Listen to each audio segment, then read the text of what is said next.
So in this problem we have to find the velocity of the image with respect to ground. So one thing that we have to keep in mind is, since the mirror is at rest with respect to ground, the velocity of any object measured with respect to ground and measured with respect to mirror, they both are one and the same. So we can write velocity of the object parallel to the principal axis as 4 meter per second, and at a given time, let's say the position of the object is 20 centimeters, which I can write as 0.2 meters, and similarly the focal length is 0.3 meters. Now we have to find the image distance to find its velocity.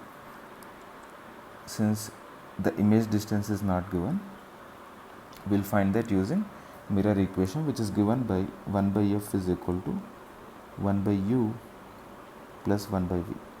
So we get 1 by v is equal to 1 by f, which is 1 by 0.2 meters minus 1 by 0.3 meters. We get image distance as minus of 0.6 meters.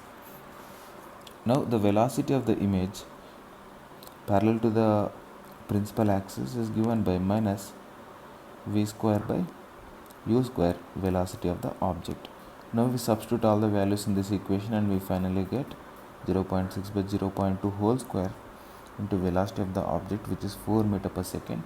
So we finally get velocity of the image related to the ground parallel to the principal axis as minus of 36 meter per second. So here the image is approaching the mirror with a speed 36 meter per second.